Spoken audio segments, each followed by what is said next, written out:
Good afternoon and welcome to the CERIAS Security Seminar. It's my pleasure today to introduce our speaker, Mr. David Wang. David is currently a third-year doctoral student over in the Krannert School of Management in Management Information Systems. Here at Purdue University, where we are today. Before coming to Purdue, David earned his Bachelor of Business Administration and his MBA in Accounting from National Taiwan University. He also worked as an auditor, and he also taught at National Taiwan University in accounting for a number of years. Since coming here to Purdue and the Krannert School, his research has been at the intersection of accounting, information systems, and information security for the most part, with a foray into knowledge management as well. And what he's going to present to you is some current research that he's working on that tries to look at the signals. Companies give off signals all the time. They have annual reports and things like that that conveys information to investors. And those investors, when they're buying and trading stocks, they take that information into account, and that has, we think it has some impact on the prices at which the stocks are bought and sold at. So we're really interested in what happens when firms get into trouble with information security. What happens? Do their stocks go way down? Do they stay the same? Could they go up?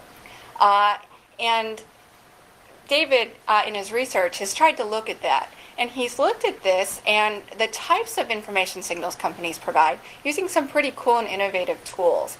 So I don't want to give away the ending. The results are pretty interesting. So I'll let David take it from here. Okay, thank you, Jackie. I'm glad that I have the chance to present my paper here. And the title of my paper is that the bridging the disclosures with new eyes. So that is, we want to bridging the gap between the disclosures in financial reports and information security incidents. So let us start with this news article from CNN.com.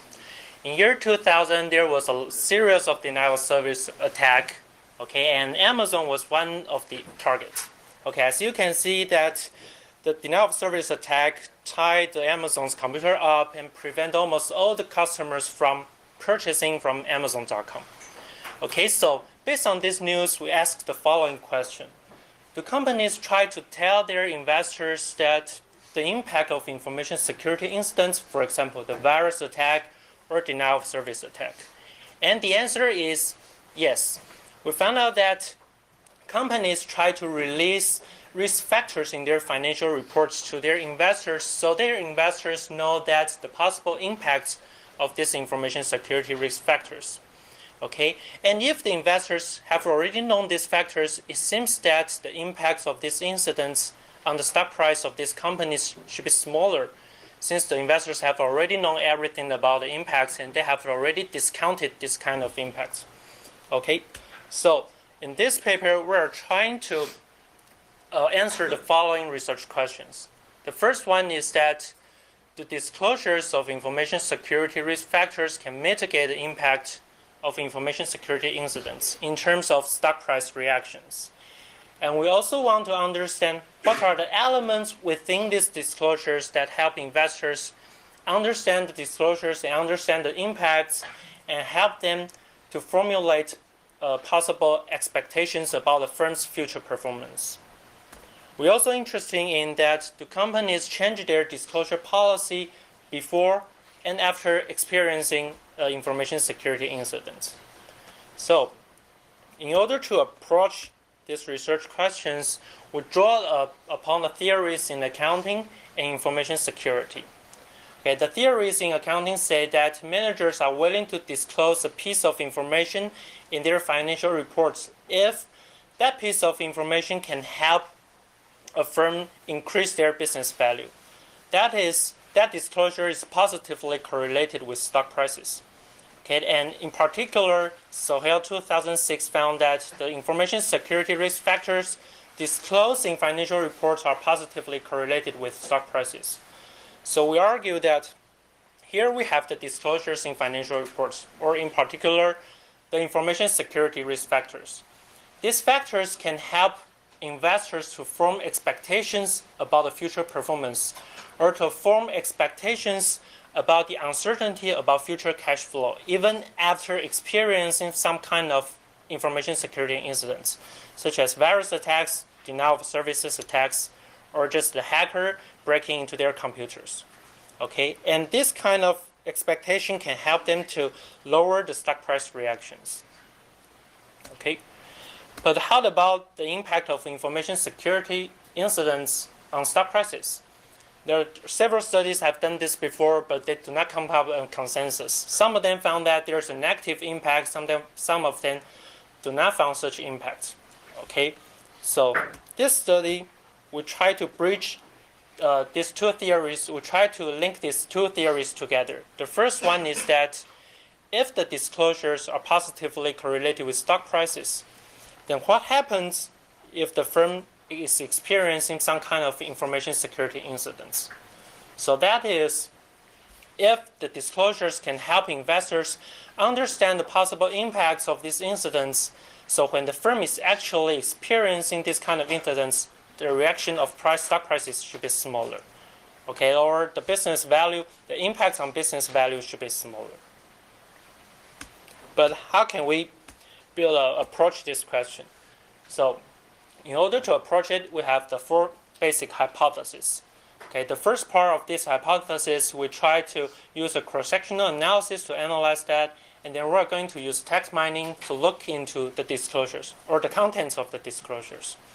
Okay, so based on the discussion we just had, we observed there are two different types of information security related disclosure in financial reports. The first one is called disclosure of internal control and procedures, or the internal control reports, which is mandated by Sarbanes-Oxley Act after year 2002. Okay, and the basic idea of this disclosure is to convey or assess the effectiveness of internal control. So the investors will know that whether there's a serious or a major weakness in their information infrastructure. Okay, if the infrastructure is okay, so they can make sure that the output or the information generated from these systems, for example, the financial reports, has a certain level of quality. Okay, that's the purpose of internal control report. And the second one is called the disclosures of information security risk factors. We know that companies disclose a lot of business risk factors in their financial reports. For example, they might facing strong or fierce competition, they might lose their customers, or they have to build up a very good relationship with their suppliers or their distributors. And information security risk factor is one of them.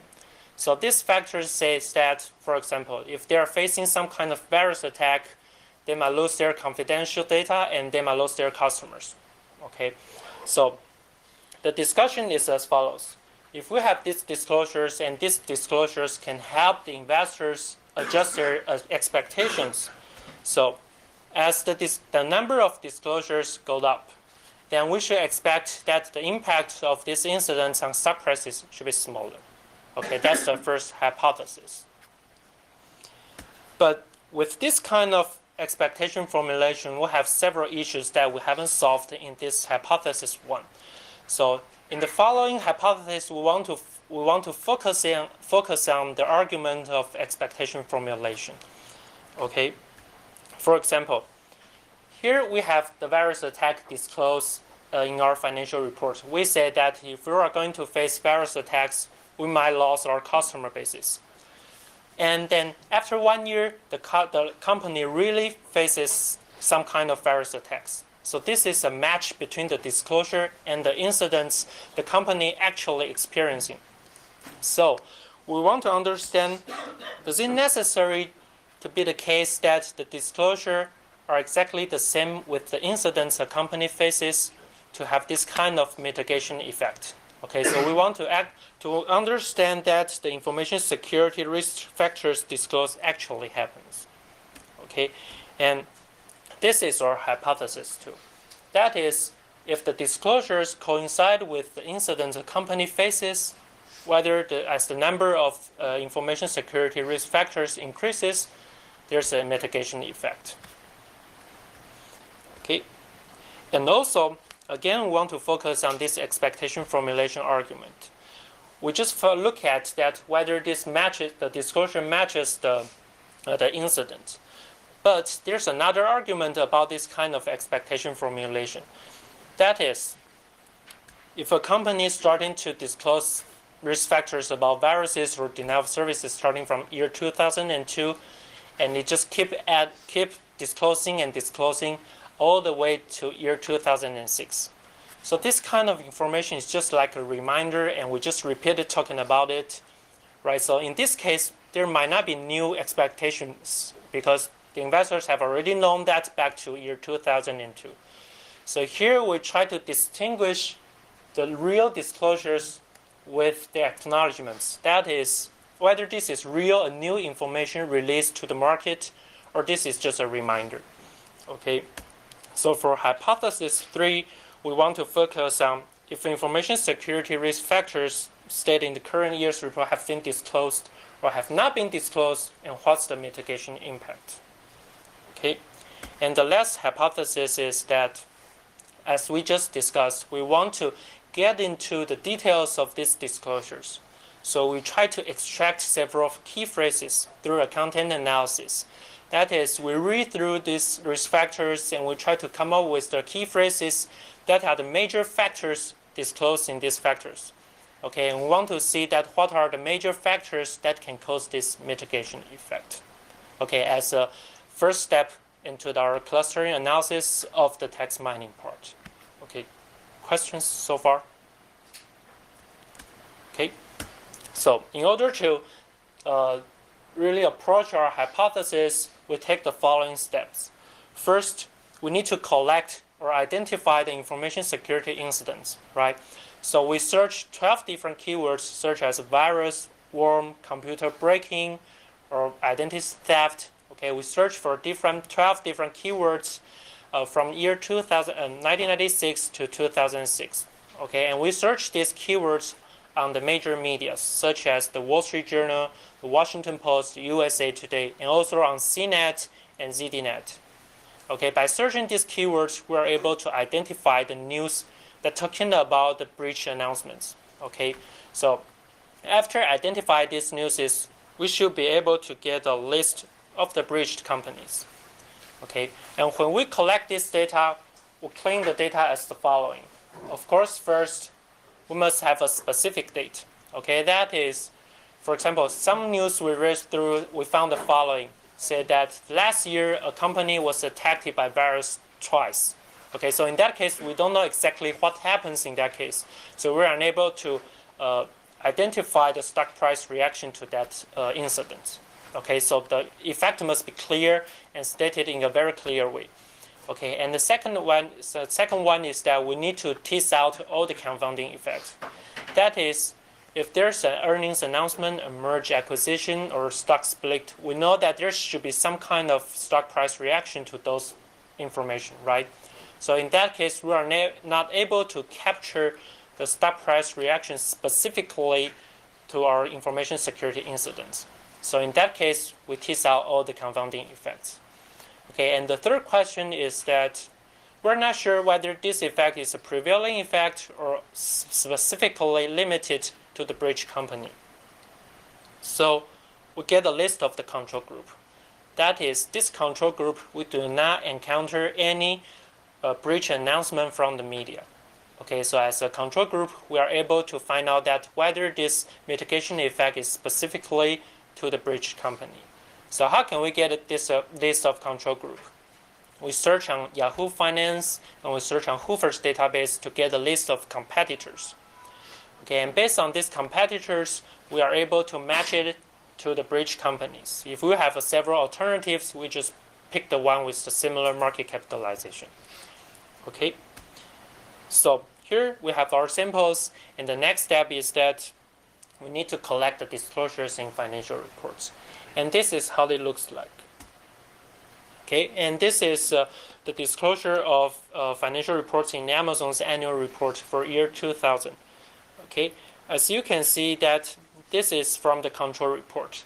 And there are three parts in the control report. One is how the company managed their internal control and procedures. And the second one is that how do they evaluate their internal control and procedures. And the third one is that whether there's any change in their control and procedures. And this one is the evaluation part. And we see that the companies has evaluated the effectiveness of the company's disclosures, controls, and procedures. Okay, and they found out that the company's disclosure, control, and procedures are effective in recording, processing, summarizing, and reporting on a timely basis information required to be disclosed under the Exchange Act.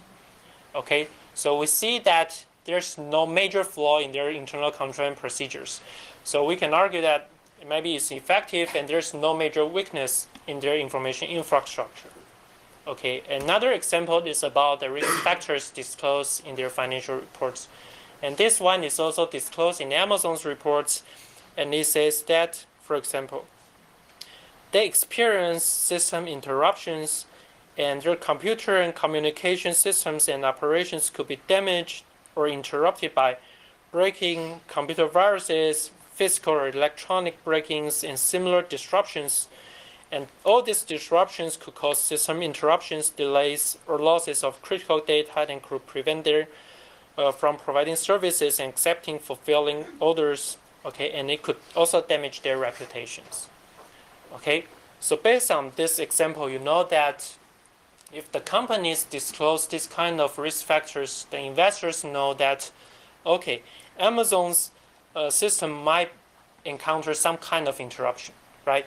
And this kind of interruption might be caused by, say, computer viruses, physical or electronic break-ins, and similar disruptions. And this kind of disruption can cause what kind of effect is that the impact should be maybe they cannot provide their services, they cannot fulfilling their orders, or they might suffer some reputation damage. Okay, so this kind of disclosure content can help investors understand what's going on with these risk factors. Okay, and here are the descriptive statistics of our disclosures. So the average number, as you can see, for the experimental group or the bridge companies, that it increases after year 2002 just because the Sarbanes-Oxley Act. Okay, because it's mandated to have this kind of disclosures. And the average number of risk factors disclosed also increases on average. Okay. So how can we measure the stock price reactions to these information security factors? We use the market model to evaluate, okay, or the event study approach. So the idea of the market model is as follows. The RIT here is the stock return for company I at time t. So what is the return? The return is just the price changing from time t to time t plus 1, right? So it's just a price change. And the market return, the RMT here, is also a price change, but it's aggregately from the index level. Okay, so RMT here stands for the average stock price change in American Stock Exchange, in NASDAQ, and NYSE, the New York Stock Exchange. Okay, so the idea of this market model is as follows. We try to get the average or the normal relationship between a company's stock price change with the market. Okay, so for example, when the market index increases 10 points, we should expect there's a 1% change in our stock price return. Okay, so that's on average. So if we can get this on average thing, when there's an event comes out, and we know that the company's stock price might change or in response to that event. So we can measure that what's the difference between that stock price change with the normal situation. Okay, and that is called the abnormal return. The abnormal return is try to capture the stock price reaction that cannot be captured by the market reaction. Okay, so if we can get that part, that means that event, for example, the information security incident has some kind of impacts on the stock prices. Okay, and then we need to accumulate it across the window or the period we want to study. And here, the information breach announced date by the media is called the day 0. Okay, and generally for event study, we want to capture the reaction of stock prices from day -1 to day 0 or day +1. Okay, we want to go back one day before is that there might be some information leakage. That is, the press might know this information one day before they actually announce it. Okay, or actually maybe the company has already disclosed it to the public just one day before the media has already disclosed to the public. Okay, and sometimes we also want to consider that one day after the breach announcement, just because sometimes the news comes up maybe late in the afternoon, say at 3 o'clock, but the market closed at 4. So the actual reaction we will expect, that will be the next day after the announcement. Okay, so we need to accumulate the stock price reaction across this period. That's one day before the announcement and the announcement day, and maybe one day after the announcement date. Okay, and this study, we only look at the 2-day window. That is the one day before that and the announcement date. Okay, and the result is similar for the 3-day window. That's including the one day after the announcement. Again, this is our model. Okay, and here the model we have an intercept, and here the D industry means that we set the dummy for the industry, because we suspect that the impact of this kind of information security incidents is more serious for, say, Amazon.com, Yahoo, or Google, right? Because they rely on this kind of information and online transactions. So we have a special industry group for those companies. And we also control for the size here. Okay, this is because if the firm is larger, the larger the firm might have more capability to endure the shock from these incidents, or they might be more capable of handling this kind of incidents. So we also control for the size. Okay, and this one, as we just mentioned, that the internal control report had 3 elements. One is called evaluation. That's this one. And also the management of internal controls and whether there's any change in internal control. Okay, so we actually code that whether there's any disclosures of this kind of information. Okay, and here the next part is the number of elements in internal controls. For example, there should be 3, right? That's the maximum. And we actually count for each of the breach companies, say that if the company only has the evaluation part, so the number of elements in internal control report should be 1. Okay, or the company has both of these 3 elements. And we also count the number of security risks. Okay, and how can we count it? Okay, we count it as the following. As you can see that this risk factors is about system interruption and the lack of integration and redundancy in their system. Okay, and that's the consequences. That's the sales effect.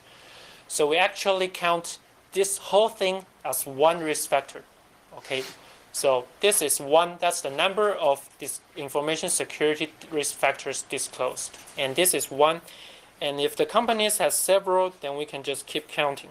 And we also control for the total number of these risk factors. For example, we face severe competition. Someone is actually trying to merge our company, right? Or we might lose customers.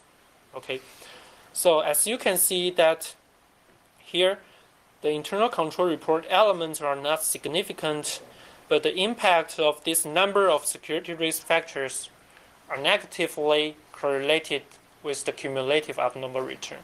Okay, that means that if the cumulative abnormal return has always, if it has negative impact, the reactions based on these disclosures can lower the prices of those impacts. Okay, or to lower the prices of the stock price reactions to the information incidents. And we also need to check if we take out the risk factors and see what we have. Again, the result is similar, so we can find out that there's no interaction effect between the internal control disclosure and the risk factor disclosures. Okay, and the result is similar here. We can find out that this one, okay, the number of security risk factors disclosed in financial reports is negatively correlated with stock price reactions. Okay, so that means this partially supports our hypothesis that as the number of the disclosures increases, the mitigation effect exists. Okay, and do you remember that we also want to look at whether this mitigation effect only exists when the disclosures matches the incidents, or whether it only exists when it's a first-time disclosures. Okay, so here we still have the dummy variable for the industry, and we have the size.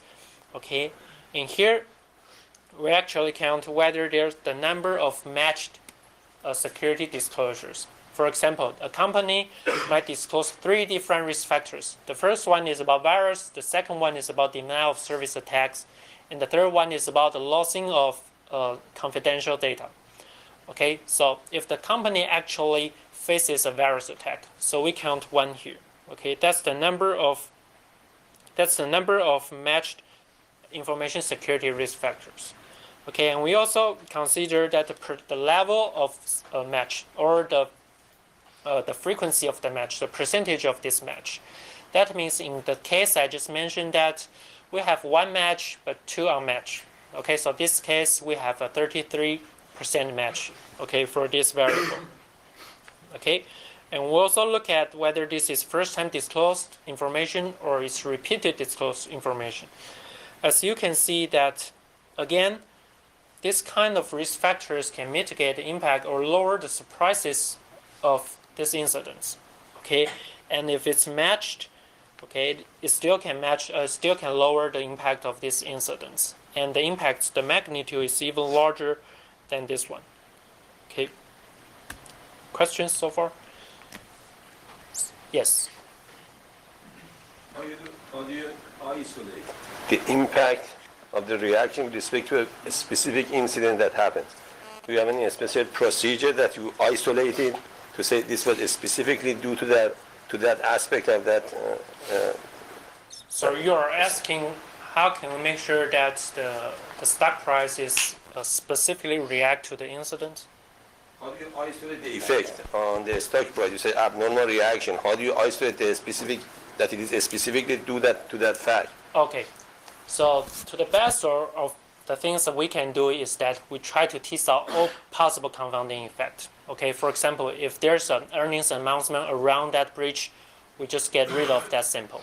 Okay, or for example, there's a merger and acquisition, or there's a CEO change, CFO change, or there's any other possible reasons that might cause the stock price react to that information disclosure, we take out all the samples out from our sample. So that's the best we can do to make sure that the stock price reaction is maybe slowly react to the information security incidents. Okay, any questions? No? Okay, so we found out that for hypothesis 1, it's only partially supported, and but for hypothesis 2 and 3, here's what we found. We found out that if there's a match and if it's first-time disclosure, we can find out there's the disclosures of information security risk factors can lower the impact of information security incidents. But what are the elements within these disclosures that help investors understand it? Okay, so in order to answer these questions, as a first step, we just mentioned that we try to do the content analysis and try to extract the key phrases that within these disclosures. Okay, and we want to do the key phrases analysis as a first step. Then we try to look at upper level, that is, we want to look at the disclosure level. So we run the cluster analysis using text mining techniques. Then we have a classification model, and we try to classify whether this disclosure is from the breach firm or is from the non-breach firm. Okay, so the key phrases analysis, we have these key phrases that are extracted from our disclosures, starting from the breaking and denial of service attacks, or it's just a general breach statement. Okay, or maybe it's security transmission, system failure, interruption or disruption, or virus, worms, or unauthorized access. Okay, these are the key phrases that we extract from these risk factors. And we found out that the breaking, interestingly, is significantly and positively correlated with the cumulative abnormal return. So that means if the number of this breaking, this statement, or these phrases showed up in the disclosure, as the number goes up, that means you are telling the investors that we have a severe hole, or we have a breach, we have a weakness in our system. So that means it actually worth the impact of these incidents. Okay, but for system failure, interruption, or disruption, this kind of statements, as the number of this kind of statement increases, we still see that there's a mitigation effect. Okay, but this is only at the phrases level. So we track the phrases, and we try to find out the relationship between these key phrases and the stock price reactions to incidents. Okay, but we also want to look at the higher level, that's the disclosure level. So we use the text mining techniques. And text mining, you know that is being widely used in different fields. For example, fraud detection, or they can use it to have customer support, drug design. Okay, so they can come up with all kinds of information they need. And the text mining tool we use is the SAS text miner. Okay, it's a package tool, and of course the input is the risk factor disclosures, right? And when we put these disclosures into SAS, the SAS will decompose these disclosures into terms. Okay, that is, it decomposes the sentences into terms, and then it calculates a frequency for each term. Okay, and the frequency is the multiplication of how frequently a term shows up in that document times how frequently a term shows up in the whole data set. So in this case, we are able to do that. We can just find out the terms that do not consistently or repeatedly show up in the whole document. So we can find a better cluster here. Okay, and for the dimension reduction, we use this single value decomposition. And the good thing here is that, for example, we have two disclosures, and both disclosures have the word bank in it. Okay, the bank and the first, so if we read through disclosures, we might think that, okay, the banks are the same, but actually this bank, the word, is in totally different context. Okay, the bank in the first disclosure is about riverbank, but the second one is about commercial banks. So they are in totally different contexts, so we need an approach to differentiate this then. Okay, so as we can get the dimension reducted disclosures, we can do the cluster analysis. There are two approaches. One is hierarchical, and one is expectation maximization. Okay, and since our data is not anything about hierarchical, so we just use the expectation from maximization. And this methodology basically is as follows. That is, if we allocate, or we will try to group a term into a certain cluster, we try to maximize the probability that the term will belong to that cluster. Okay, so we can find out that whether this term actually belongs to a certain cluster. Okay, and our result looks like the following. Okay, we have different resolutions. That means we try to have a robustness check the reduced dimensions. Okay, so we have a high dimension that we use almost 99% of the dimension we have in the original data set, and we have the median dimension and we have a low dimension. That is, we reduce 2/3 of the dimensions. Okay, so we have different granularity of this information.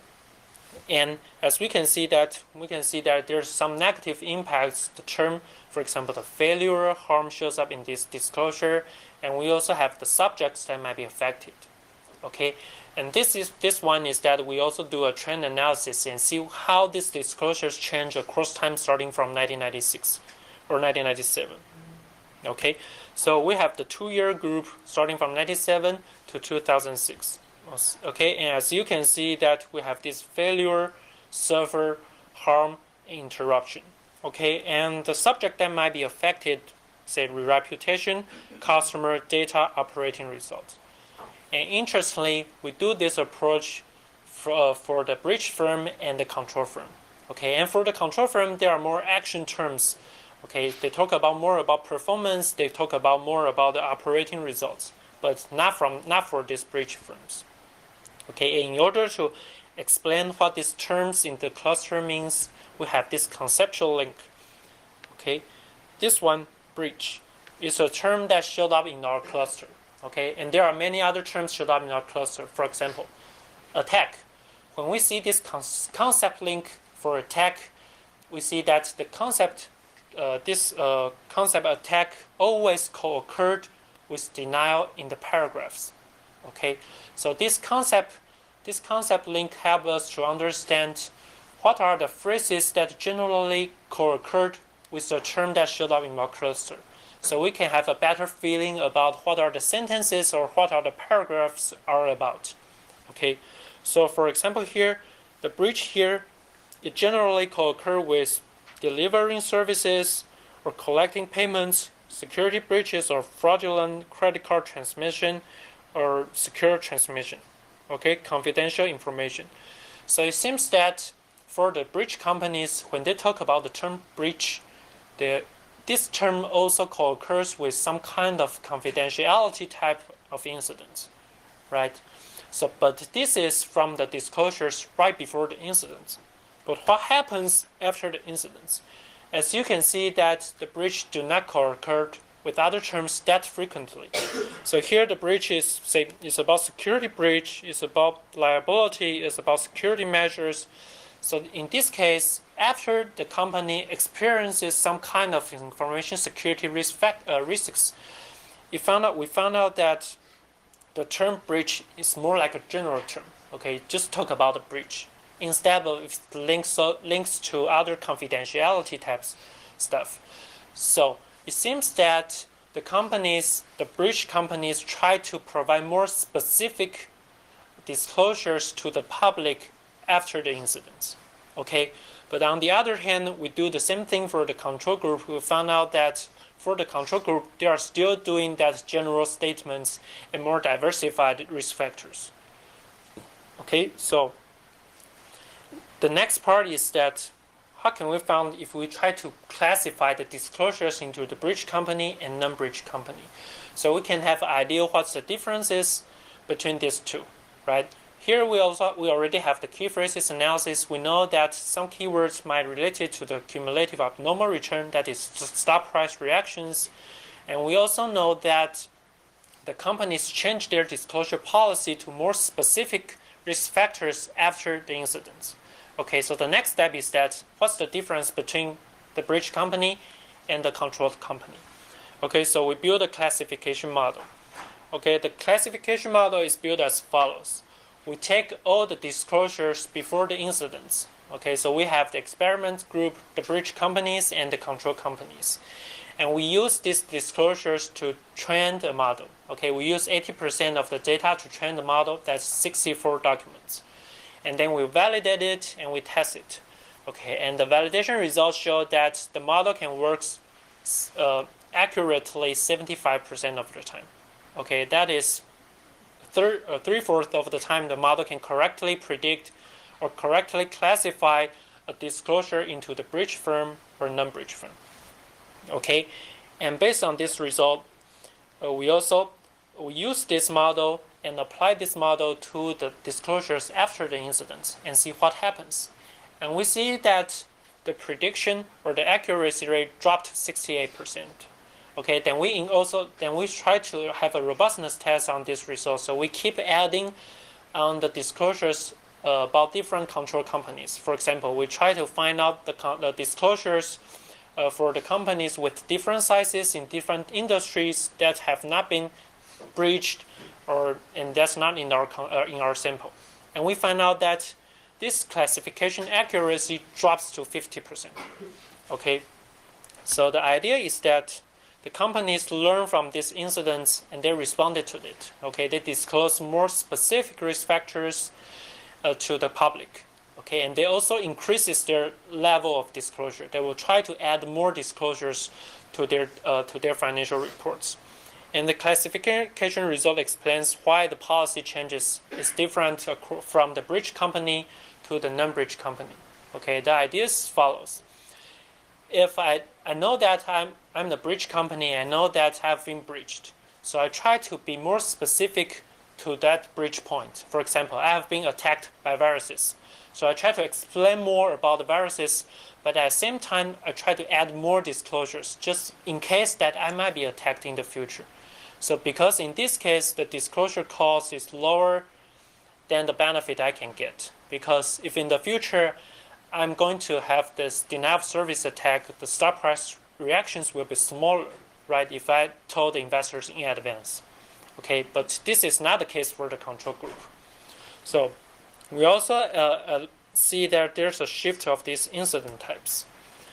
Okay, and the conclusion is that we found out that the disclosures of information security risk factors in financial reports can help investors understand what's going on and what's the uncertainty a company is facing. Okay, and this expectation formulation can help them to mitigate the stock price reactions to incidents. Okay, and more importantly, when managers trying to assess their risk they are facing, or they try to assess their internal controls, they can at the same time evaluate what kind of risk factors they are facing. Okay, so they can decide what is the best way they can convey these risk factors to their investors. Okay, so just in case they are facing this kind of incidents in the future, the stock price reaction won't be that huge. Okay, and the text mining result demonstrate very interesting patterns, and we're still working on it. Okay, the patterns we found out is that, of course, we can see that there's a negative impact. The words are negative, and we see that they disclose the subjects that might be affected. Okay, and there's a change from availability type, for example, denial of service attack, or integrity type, for example, the virus attack, to confidentiality type incidents. And companies are more willing to disclose more things or more risk factors about confidentiality type incidents, just because we argue that because the direct or indirect impacts of this kind of incidents is much more larger than just a denial of service attack or virus attack. Okay, and the finding also, in fact, the text mining result also show that why there is a difference between the control group and the breach companies.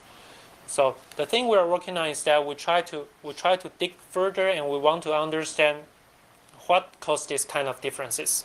Okay, the breach company want to pretend that they're a control group, or they just want to keep adding all the possible risk factors they might face in the future. Okay, that's our next step. And that's all my presentation. And questions or comments? Anything?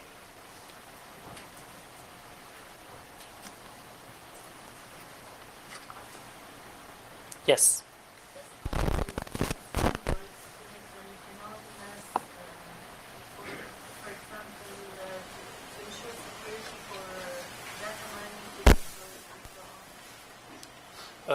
Could you repeat your question again? I cannot hear you.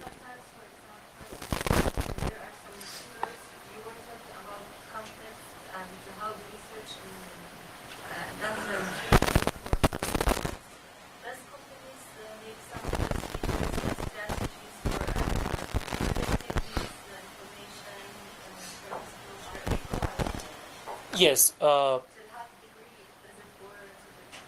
Yes. From previous researches, they found out that companies are not that willing to disclose this kind of information to the public because the competitors might take advantage of it, or the hackers might use that. We know that there's a breach in your system, right? So companies are not that willing to disclose this kind of information. So your question is that whether the firms are willing to disclose this certain key phrases in their disclosures. So, and actually this is what we want to investigate in our paper, is that we want to investigate what kind of information a company is willing to disclose to the public, given all these possible threats that might be used by these competitors or by hackers, right? And we want to see that what's the relationship between these disclosures and incidents.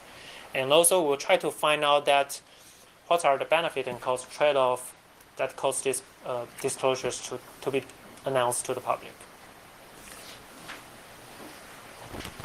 Any other questions?